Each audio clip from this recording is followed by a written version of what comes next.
Hey, welcome to Exploring by Air. This is the full approach into Grand Lake Regional Airport on Monkey Island in Afton, Oklahoma. Great to have you along as we shoot this landing.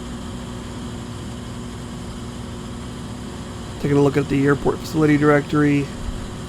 You get a little sense of it. It's almost a 4,000 foot runway, 60 feet wide, asphalt. They've got 100 low lead and Jet A on the field.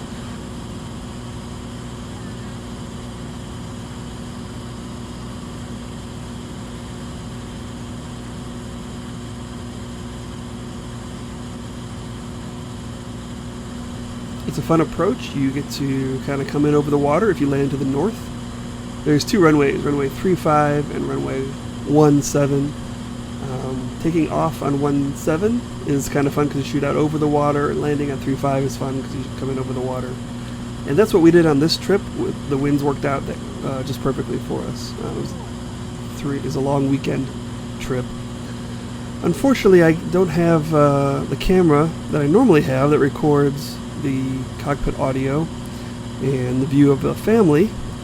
Turns out if you put a GoPro Hero 4 up on the dash and in its little like clear plastic cage, the sun just cooks it and it overheated very quickly. I had it for about the first 45 minutes of the flight and then it overheated. So lesson learned, but I'm kind of after the fact sitting here at my desk gonna watch this approach with you as we come up on Monkey Island. That's it straight ahead. It's not really an island, as I said in episode 2 of Exploring by Air.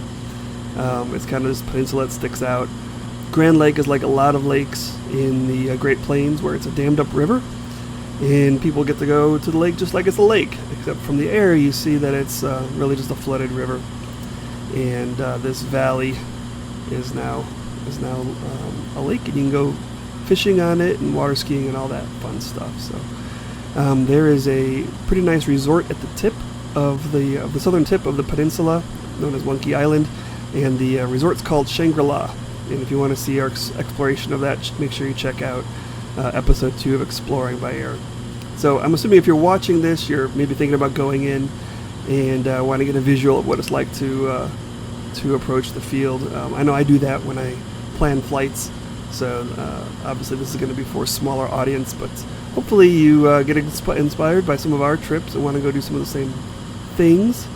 And so I wanted to make sure I put these full approaches up online. Now coming into Monkey Island, if this is something I do regularly, like if I had a lake house down here coming from Wichita, I might just enter the left downwind, let's say, and come in onto runway 35. The probably more appropriate way to do it, the way the FAA I think would like you to do it, is to kind of cross over midfield and then come around and enter the full left down, which just gives you a little bit more time to get the airplane set up for landing.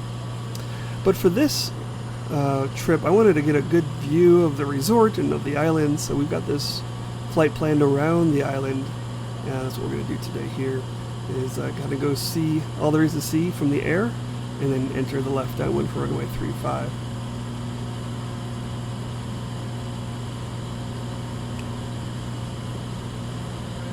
And things start getting a little bit more interesting, and so I'll start switching some of the camera angles. I've got this angle pointed out the left of the left window. All the cameras on this flight are internal to the airplane.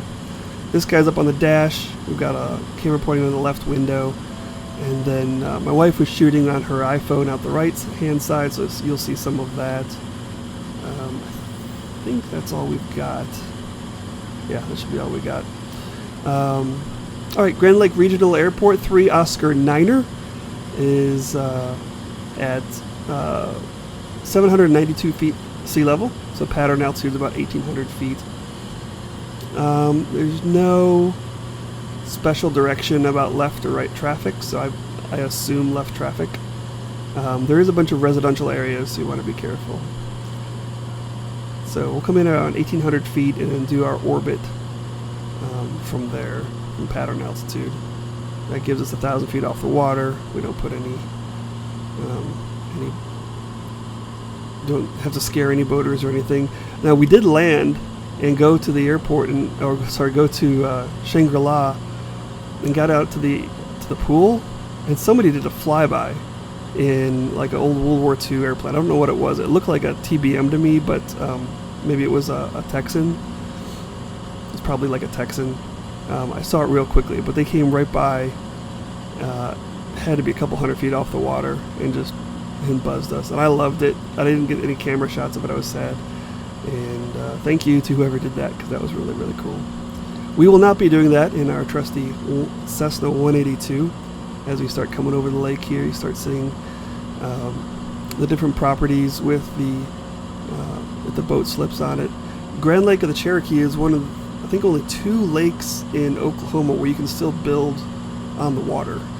And a lot of the lakes are getting shut down because there's just too much building. I don't really know why they're getting shut down, but I do know that it's limited, and so there's still some building going on. People putting out their boat slips and building their retirement centers and condos and all the fun things you want to have in a vacation area. Okay, so I've stepped over to the right here. Technically, I'm probably pretty close to my left base if I were to be landing, but as I said before, we're not going to be landing too much. There's the airport off the left. There we go. There's the airport off the left-hand side, and you can see those blue buildings there off to the right. That's a marina attached to the airport. So the airport you can build homes on the airport, so it's like an air park. Has a marina, has a cafe, has a little FBO. I don't know if you can hear that in the background. That is Micah crying. He does not like the descent part of flying. And when I told him we were going to bypass the airport and fly around a little bit longer, he got grumpy. Poor guy.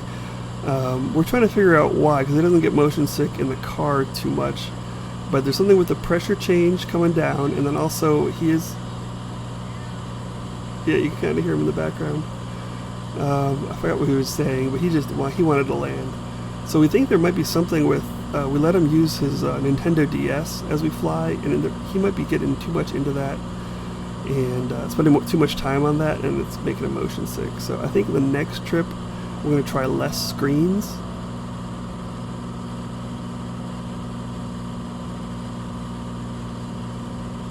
There is Isaiah looking out at, that is Shangri-La right there. There's a boat marina off to the left, it's Sail Grand. And there's a dealership down there, and off to the right there was the Shangri-La Hotel and pool and everything. There we are, a little more. As Isaiah takes in the view.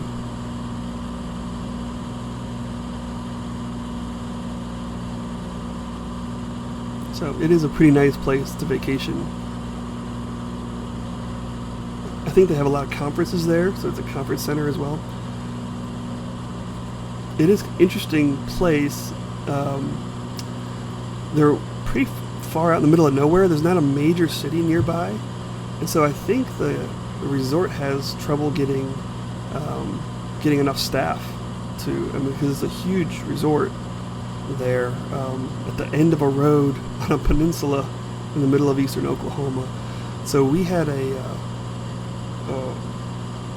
server at Docks, which is the restaurant there, and she was from, I want to say, Jamaica, and they fly staff in from the Caribbean to help during peak times, and that just points, I think, to, you get a good view of the golf course there. Let me finish that thought. It points to just how difficult it is for them to get staff during peak times in an otherwise pretty rural part of the state. World-class golf there. We did not get to golf. We get a good view of it there as we come up the eastern shore. There's some cool property there and some tall cliffs. So you can get a house that's like right on the water, but it's also like 80 feet off the water. You can kind of see it there off the left nose. All right, coming in, we're about to enter our left downwind for runway 35. Again, I'm sorry we don't have the cockpit audio, but I'm making my calls here and calling out, making sure everybody knows where I'm at. There's nobody else in the pattern. I was surprised. It was the Saturday of Labor Day weekend. I expected more traffic, so it's kind of concerning. I'll talk a little bit more about the airport in a second, but kind of concerning that they didn't have more air traffic into what's kind of a pretty awesome little place to go for a long weekend. Alright, you've heard me power back. We're getting the airplane slowed up. This is our Cessna 182 from the Textron Aviation Employees Flying Club.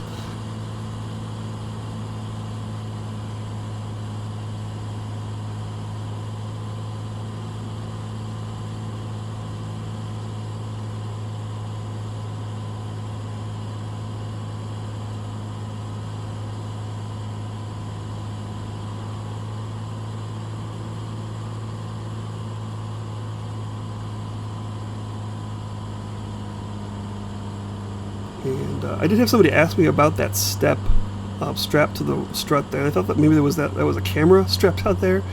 That is a step for you to get up onto the top of the wing and fuel it. So nothing too crazy there, and it is part of the airplane. I did not modify the exterior of the airplane for this. All right, starting our descent. You can kind of see her shadow there. That's kind of fun. Try to keep it in kind of tight over the water.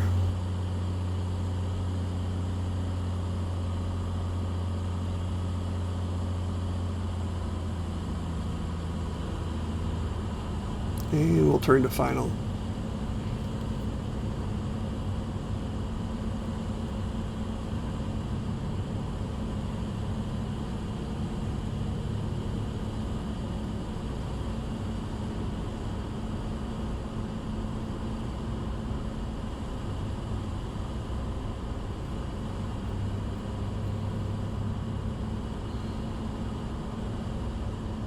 I like my approach here. I am not too happy with my speed, and so you'll see it kind of floats here.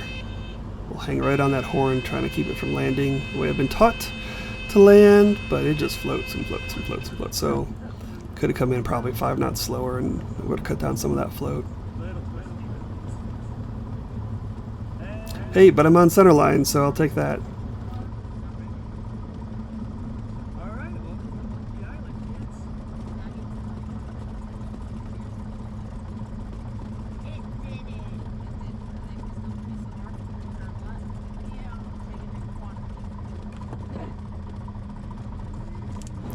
Okay, as we taxi in, let's talk about the airport. So the airport's privately owned. I think it's owned by the same people that are developing the houses and the marina and everything. I didn't get to talk to any of them. They don't even know I'm doing the video. They do have a $25 landing fee, and they don't waive that if you buy gas. And I think that's important. AOPA is kind of big on hidden fees for pilots, and I don't know if this is on the AOPA resource yet, but I wanted to make that known. The gas, I don't think, was too... we didn't buy any gas. That was it. So we didn't need any gas. I would have bought gas, but because they charged me a $25 fee and I didn't really need it, I just said, okay, no, I don't need any gas. So that's something they could do better, I think, is be a little nicer to people who are coming to visit. I think their idea, though, is that you build a house down here, or you buy a condo, and then there's like a yearly membership fee to use the airport. And I didn't really look into it too much, but I think that's their business model, is that this is part of a bigger scheme of people wanting to vacation on the lake. So if you're not part of that scheme, you get to pay a little extra. Ultimately, in the grand scheme of things, $25 didn't sink us, but I'm not a big fan of hidden fees I didn't expect to have to pay. But they don't take any money from the FAA. It's completely funded on traffic. So that is the downside of that. So there's that little Cirrus there, which is kind of cool. But that's the only traffic I saw there. Here I am trying to figure out where I'm supposed to park. There is not a line guy or anything that comes out to greet you to tell you where to park. So we just did a little tour. I picked the T-square. And so yeah, I hope that helps you if you want to come in and visit Grand Lake Regional Airport in Monkey Island and see Shangri-La. We landed here, went into the FBO there, called Shangri-La. They came out and got us, and we were on our way to our vacations. Thanks for watching. We'll see you next time on Exploring by Air.